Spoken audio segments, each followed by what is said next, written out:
한번 따라 하겠습니까? 성령과 사역. 어제는 성령과 창조에 대해서 말씀을 나눴습니다. 성령은 무슨 갑자기 느닷없이 이렇게 등장을 하는 그런 존재가 아니라 이미 창세기서부터 하나님의 창조와 함께 하셨던 하나님의 창조의 영이다 말씀을 드렸죠.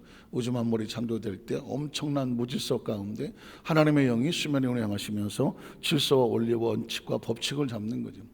우주만 그렇지 않아요. 우리 마음도 엉망진창이고 진짜 무질서하고 혼돈하고 어떻게 할 줄을 모를 때 우리의 심령에 질서를 잡고 원리를 잡고 원칙을 잡고 중심을 잡고 우리 마음을 충만하게 평안하게 안전하게 잡아주는 게 뭘까요?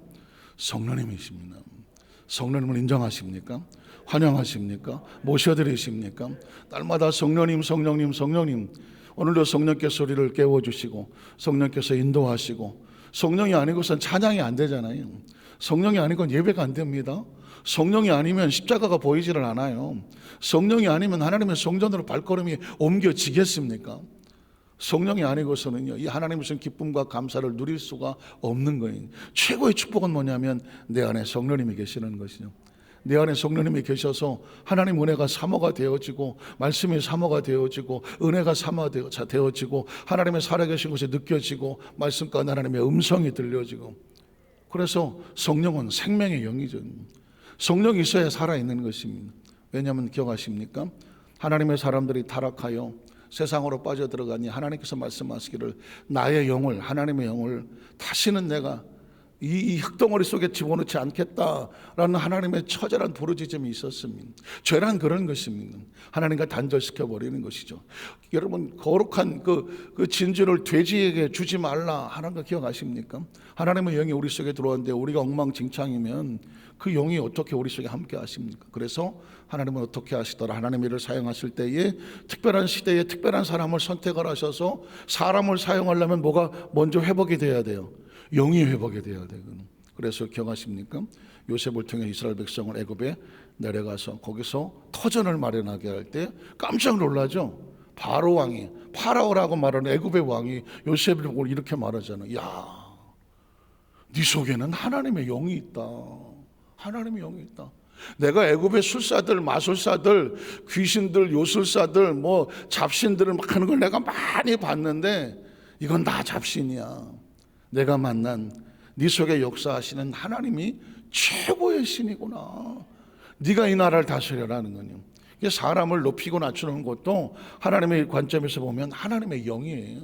왜냐하면 하나님은 지혜와 명철의 영이군요. 지식과 하나님을 경외하는 영이거든요. 모략과 재능의 영이거든. 모략은 카운셀러, 상담하게 하는 거고, 재능은 뭐냐면 탤런트, 은사를 주시는 것이거든요. 우리 이번 오순절 성령 감리 주간에 함께 초청되어 이 자리에 특권을 누리시는 대면과 비대면으로 예배드리는 우리 모든 하나님의 성도들에게 이 하나님의 특별한 성령의 탤런트와 은사와 재능과 그리고 상담과 위로와 치료 역사가 나타나시기를 주님의 이름으로 축원합니다. 오늘은 그래서 하나님께서 어쩔 수 없이 하나님의 영을 거두어 들이셨지만 하나님의 구속의 사역을 해 나가갈 때 하나님의 사람들을 선택하셔서 하나님의 영을 부어주시고 사용하시는 그 모습을 한번 찾아보려고 합니다. 첫 번째로 모세를 붙들어 사용하시는 성령님의 모습입니다.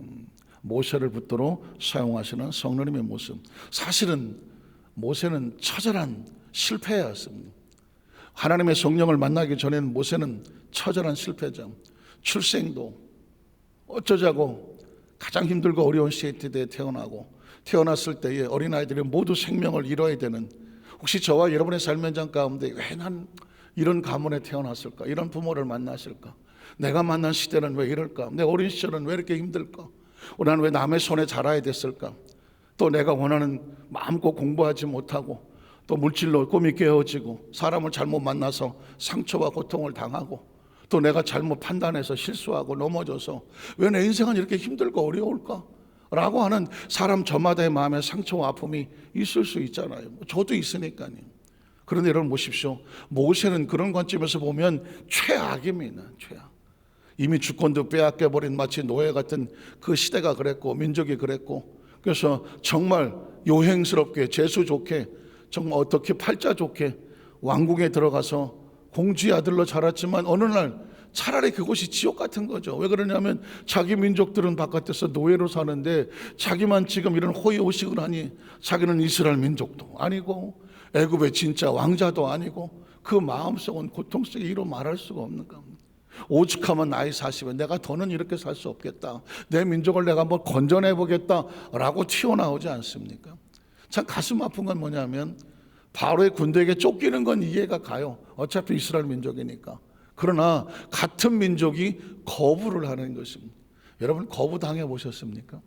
거부를 당해 보십니다. 사람의 삶을 살아가면서 누군가에게 기대했던 사람에게 최선을 다했는데 원치 않는 상황에서 거부를 당할 때 이것처럼 처참한 건 없거든요. 사실은 모세는 애굽의 군대에 쫓기는 건 당연하다고 하지만 이스라엘 민족으로부터 네가 언제부터 우리 지도자야? 너는 왕국에서 편하게 살았잖아. 우린 너 같은 사람을 지도자로 세울 생각이 없어 라고 오히려 고발을 당하면서 어떻게 됩니까? 미디안 광야로 도망을 칩니다. 도망을 친다는 건 참 힘들고 어려운 거예요. 그것도 나이 40에 팔팔하게 정말 모든 것이 뛰어난데 홀로 아무것도 할 수 없이 도망을 쳐서 저 미디안 광야에서 홀로 있을 때 그의 눈물은 이루 말할 수 없습니다. 사실 모세라는 영화가 혹시 있었나요? 노아는 있었는데 모세는 기억이 잘 안 나는 것 같은데, 모세의 출생서부터 물론 이제 10개라는 영화에 보면 모세가 나오긴 하지만 아예 모세의 심리적인 상태만 가지고 한번 연구를 하면 책도 나올 수 있을 것 같고, 심리학적으로 상담학적으로 또 여러 가지 뭐 교육학적으로 신앙적으로 리더십적으로 한번 연구를 하는 것도 굉장히 중요한데요. 그 모세 한 사람의 가슴속에 가지고 있는 생애에 처참함이 있어요. 그러다가 보니까 세월이 지나서 80이 됐는데 성경은 아무 이야기를 하지 않습니다. 40에 지나서 80 될 때까지 그가 얼마나 힘들었는지 눈물 났는지 속상했는지 얘기할 것도 없어요. 왜냐하면 그냥 안 봐도 비디오니까. 그렇게 나이가 80이 돼서 속절이 없이 40에서 40년이 지나갔으니까 인간적으로 볼 땐 아무런 희망이 없습니다. 그런데 하나님께서 이 모세를 버리실까요? 그 40년은 헛된 시간이었을까요? 사랑하는 성도 여러분, 적어도 제 지나간 생활 속에서, 신앙생활 속에 저의 간증이나 아니면 성경 속에 있는 모든 믿음의 선배들을 보면 하나님 안에서 우연은 없습니다. 한번 따라 하실까요? 하나님 안에서 절대 우연은 없다. 무의미한 시간은 없다. 무의미한 사건은 없다. 무의미한 상황은 없다. 내게 무의미한 사람도 없다. 믿으십니까? 왜냐하면 하나님이 얼마나 철두철미하게 계획하고 움직이시는데, 혹시라도 내가 실수하고 실패하고 넘어졌던 그 상황조차도 하나님은 합력하여 선을 이루어 주실 것을 믿으시기를 바랍니다. 그래서 우리는 하나님은 절대 절망이 없어요. 절대 희망입니다. 내가 엎어놓고 깨트려 놓은 거라고 실수해서 다 엉망진창을 무질서를 만들어 놓아도 하나님은 그 가운데서 만들어 가시는 거죠. 우리 청년들이 함께 예배에 참석을 했는데 꼭 그 얘기를 해주고 싶은 거죠. 저의 젊은 시절도 마치 때로는 무질서하고 넘어지고 엎어지고 막 저질러 놓은 일 같이 어떻게 할 수 없어서 우왕좌왕할 때가 한두 번이 아닌 것 같은데, 세월이 지나서 보니까 그게 질서적 하나님께서 이렇게 저렇게 만들어서 그것조차도 하나님 발판되게 하셔서 여기까지 인도해 오시더라고요. 모세는 바로 그런 하나님을 만나는 거거든요. 그 주체가 바로 성령님이셨습니다. 출애굽기 3장 1절로 5절에 보니까 모세가 그의 장인 미디안 제사장 이들의 양떼를 치더라. 여기서는 처절하죠. 이 애굽의 군대를 호령하던 사람이 이제는 저 미디안 광야에서 양떼나 치는 존재로 초라하게 전락했다면, 그의 모습을 보면만 머리는 산발을 했을 것이고 목동의 옷을 입었을 거고 가죽 샌들을 신었을 것이고 노고리 지팡이를 들 것이며 얼굴은 세월에 다 주름이 깊게 폈을 것이며 아마 눈빛만 이글이글 거리고 있었을 것입니다. 오늘도 별다른 일상이 없이 그냥 어제도 그랬던 것처럼 양떼를 끌고 오늘은 어디 산으로 또 어느 들판으로 가서 초목을 찾으러 가나 물을 찾으러 가나 그거밖에 생각이 안 나는 건, 이 한 구절엔 그 모습이 있는 것입니다. 그때를 광야 서쪽으로 인도해 하나님의 산 호렙에 이르렀습니다. 우연인 것 같았습니다. 그날도 별 기대가 없었습니다. 그러나 기억하십시오. 그날이 그날 될 줄은 누가 알았겠습니까?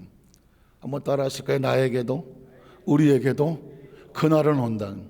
기억하십시오. 그날은 옵니다. 그날이 뭔지 아십니까? 마치 밥이 다 돼갖고 뜸이 들면서 갑자기 시팀이 쭉 빠져 올라오는 건 무슨 소리예요? 곧 밥이 다 된다는 뜻입니다. 밥이 된다는 사인이죠, 사인.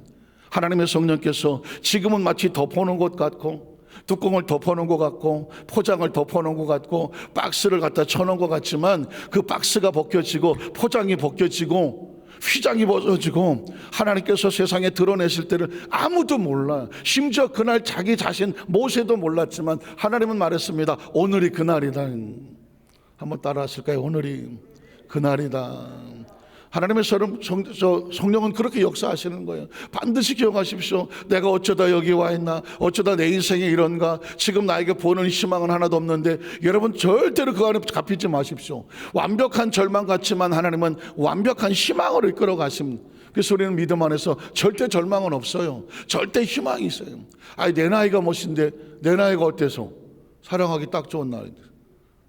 잘 모르시는 거는 내 나이가 어때서, 나이는 상관이 없어요. 아유, 내가 배운 게 어때서, 나이 하면 4, 50 뭐 넘어가면 다 똑같아. 대학 나오나 안 나오나, 뭐 박사나 안 박사나, 삶을 그렇게 살았는데, 내가 가진 게 어때서. 하나님의 생명을 주시고 생명주시고, 가진 건 하나님이 많아. 지혜도 하나님이 많고 명철도 하나님이 많아. 하나님의 성령이 우리 이끌어 가시는 것입니다. 가진 걸로 따지면 지금 모세는 아무것도 없어요. 철저하게 실패하고 넘어진 것 같아요. 희망도 없고 내일도 없어요. 그런데 야훼의 사자가 떨기나무 가운데로부터 나오는 불꽃 안에서 그에게 나타나시더라는 것입니다. 저는 이 성경 구절 읽으면 흥분합니다. 왜냐하면 제가 처음 미국에 선교사 갔을 때 그 처절한 광야 같은 LA 벌판에서, LA는 캘리포니아 전체가 광야거든요. 진짜 처절한 광야예요. 낮에 막 화씨로 100도가 넘어가서 섭씨로 말하면 막 40도 육박을 하고, 막 밤에는 10도 이하로 떨어지니까 하루에도 막 3, 40도 막 차이가 나니까 정신을 못 차려요. 막 머리가 아파서 낮에는 땡볕이었다 밤에는 추워서 이러고 다니니까 하루에 그렇게 해보시죠. 매일 그래, 매일.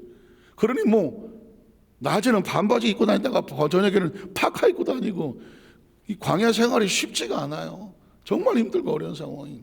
어느 날 이 성경 구절을 수도 없이 많이 봤는데, 모세가 떨기나무 가운데 나는 불꽃 안에서 하나님을 발견하는 것입니다.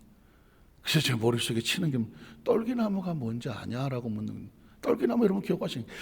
그 광야에서 흐르는, 사막에서 흐르는 물기도 없는 곳에서 겨우 죽지 못해서 삐쩍 말라서 가시만 남은 나무가 떨기나무예요. 근데 이 떨기나무에 만약에 열기에서 불이 붙으면 어떻게 되죠? 5분 안에 다 타버립니다. 재가 돼버리는 거예요. 그런데 모세가 수도 없이 많이 봤죠. 오늘 불꽃놀이 하나 보겠네. 저 나무가 타는구나, 저 나무가 타는구나. 별 신기할 것도 없어요. 40년을 봤는데 근데 그날따라 그 불꽃이 붙었는데 뭐 하지 않아요? 꺼지지를 않고 사라지지가 않아요. 저거 다 아까 내가 본 거 그건가? 다 탔을 텐데. 또 있네. 저건 뭐지? 40년을 본 건데도 전혀 새로운 현상이 벌어지는. 그래서 모세가 어떻게 합니까? 그 다음 절에 보면 그가 떨기나무에 불이 붙었으나 떨기나무가 타서 채로 사라지지를 않아. 그렇다면 이건 뭐예요? 전혀 다른 사인이죠. 그래서 어떻게 합니까? 그걸 보러 가지 않겠습니까? 이에 모세가 이르되 내가 돌이켜 가서 전혀 상상할 수 없던 큰 광야를 보리라. 떨기나무가 어찌하여 타지 아니하는고 하니, 바로 그때, 그날 그 시간 그곳에서 그때 하나님의 음성이 들리지 않겠습니까? 야훼께서 그가 보려고 돌이켜는 것을 보신지라 하나님이 떨기나무 가운데서 그를 불러 이르시되 모세야, 모세하는. 요것만 가지고도 저 연극하고 싶어요. 제가 어떻게 들었는지 아십니까? 그 하나님의 떨리는 음성으로 들리는 거예요. 지난 40년 동안 모세를 그 광야에 집어넣고 연단과 훈련을 시키며 하나님이 얼마나 아프셨겠어. 여러분 혹시 아십니까? 어머니들이 막 아들을 처음 군대 보내놓고 훈련소 돌이키면서 울어본 적 있다. 알아서 갔다 와라. 혹시 그랬었습니까? 혹시 그랬었을 것 같아. 아니면 아주 어린아이 초등학교 집어넣고 나서 엄마 그럴 때 너 선생님 잘 공부 잘해 되고 발걸음 안 떨어본 적이 있으시나요? 이거하고는 비교가 안 되는 상황이죠. 지금 비교가 안 되는. 하나님이 40년을 자기가 사랑하는 자기 한 사람을 여기서 훈련을 받고 나중에 네가 애굽에서 이스라엘 백성 건져내야 되는데 모세야 40년을 견뎌. 40년. 제가 말씀드렸죠. 지나간 40년이 무의미한 시간이 아니라 하나님이 만드시는 시간이에요. 혹시 기다리십니까? 혹시 참고 계십니까? 혹시 뭔가가 지금 우리의 삶 가운데 내 마음대로 되지 않습니까? 누군가 나를 만들어가고 있다는 생각이 들지 않습니까? 하나님께서 지금 하나님의 작품으로 만들어가려고 때로는 레슨을 하기 위해서 교관을 보내기도 하고 조교를 보내기도 하고 상황에 만들어가기도 하고, 하나님께서 결국 이 모든 환경은 내가 재수가 없고 운이 없어서가 아니라 나를 만들어가신 하나님의 손길을 기억하시기를 주님의 이름으로 축원합니다. 결국 하나님은 환경의 문제가 아니라 내가 어떻게 변하느냐거든요. 모세는 거기서 내가 재수가 없고 팔자가 사나워서 이러고 있는 줄을 알았지만, 하나님은 지난 40년을 홀로 두지를 않고 이제 훈련이 끝나는 그날 모세를 찾아오셔서 그의 이름을 부르시는 거죠. 모세야, 모세야, 수고 많았어. 고생 많았어. 많이 힘들었지. 많이 억울했지. 많이 속상했지. 40년은 절대 무의미한 시간이 아니다. 이제 너를 세상에 드러낼 시간이다 라고 찾아온 날이에요. 그 떨기나무는 초라한 모세의 모습이고, 그러나 불꽃이 붙었으나 꺼지지 않는다는 얘기는 모세의 능력이 아닌 하나님의 능력으로 모세를 사용하시겠다고 하는 하나님의 사인인 것이죠. 오늘 저와 여러분 떨기나무같이 초라한, 제가 그 광야 얘기를 했지만 제 자신의 모습이 떨기나무처럼 초라한 거예요. 내가 뭘 할 수 있겠어 이제. 그런데 불꽃이 붙었으나 꺼지지 아니하더라. 능력은 나무에 있는 것이 아니라 불꽃에 있는 것이죠. 능력은 저와 여러분이 가지고 있는 무슨 그거에서 있는 것이 아니라 나를 붙잡고 사용하시는 하나님의 능력에 있는 것이죠. 지혜와 총명과 모략과 재능과 지식과 야유를 경외하는 하나님의 영역에 있는 거예요. 그 하나님의 영이 불꽃 가운데 우리를 붙잡아 주시는 사인이 바로 모세의 떨기나무인 것입니다. 모세가 내가 여기 있습니다 라고 말했더니 그 다음 절에 뭘까요? 하나님의 이르시되 이리로 가까이 오지 말라.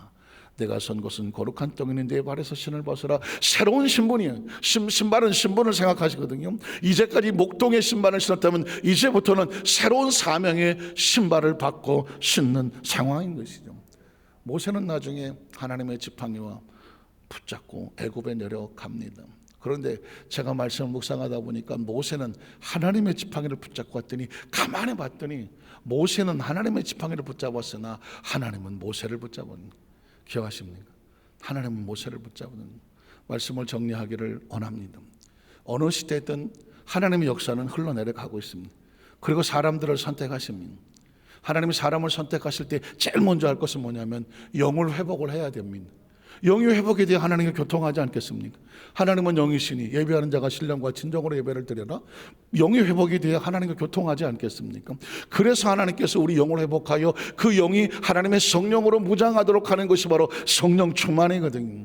오순절 성령 충만은 뚝 떨어진 사건이 아니라 창조의 성령, 그리고 사역을 하는 하나님의 사람들 모세뿐만 아니라 여호수아에게도 기름을 부었고 하나님의 영이, 다윗에게도 하나님의 영이, 선지자들에게도 하나님의 영이, 성막을 지을 때도 하나님의 영이, 그러니까 하나님은 하나님의 사람들을 하나님의 영으로 기름을 부어서 그 시대에 사용하시는 것이고, 그리고 이제 다음에 나오겠지만 사도 오순절의 성령 강림은 하나님께서 그 시대의 약속대로 부어주셔서 이제는 한두 사람이 아니라 천하 만민에게, 남종과 여종에게 성령을 부어서 그 시대 속에서 너희가 통로가 되라. 다윗의 이야기가 다윗이 아니라 얘기가 아니라 우리의 이야기가 되고, 모세의 이야기가 모세로 끝나지 아니하고 우리의 이야기가 되어지고, 성막을 지었던 오홀리압이라는 사람이 그의 이야기가 아니라 우리의 이야기가 되어서 하나님의 성령께서 우리를 기름 부어주시고 충만하게 하셔서, 충만하실 수 있어요. 충만해야 됩니다. 그럴 자격이 있을까요? 그럴 자격은 하나님이 주시는 거예요. 나도 성령 충만 받을 수 있을까요? 하나님의 약속이거든요. 기도하는 가운데 하나님의 성령을 사모하고 성령을 인정하고 환영하고 모셔드리고 나에게도 성령의 충만한 능력을 주십시오. 내가 그럴 만한 무슨 깨끗해서가 아니라 성령을 부어주시면 깨끗해지는 것이죠. 떨기나무가 힘이 있어서가 아니라 성령을 부으니 떨기나무가 하나님의 기적의 통로가 됐던 것처럼 그렇게 저와 여러분을 사용하시기 위해서 오순절 성령 강림의 사건이 벌어지는 것이죠. 오늘 이 시간에 하나님께 주신 약속의 말씀을 부여잡고 하나님을 구할 때 제일 중요한 것은 성령의 충만함을 부어주십시오. 사실의 성령 충만의 가장 첫 번째 기도는 회개하는 기도고, 하나님 앞에 내가 온전하지 못한 것을 용서해 주십시오. 참회하고 회개하는 기도, 그리고 하나님의 성령으로 충만하여 주십시오. 그리고 세 번째 기도는 성령의 충만을 받았던, 내가 뭐 성령 받았다 자랑하고 내가 뭐 방언을 말한다, 나에게 은사가 나타났다가 아니라 나를 통하여 모세가 성령 받고 나서 하나님의 사람을 건져내는 통로가 됐던 것처럼 나의 남은 생애를 통해서 성령님, 나를 통하여 많은 하나님의 역사가 나타나는 통로가 되게 하여 주시옵소서. 이 세 가지 기도 제목은 평생 저와 여러분의 가슴에 있는 것입니다. 이 축복의 주인공 되시기를 주의 이름으로 축원합니다. 기도하겠습니다. 하나님 아버지 감사합니다.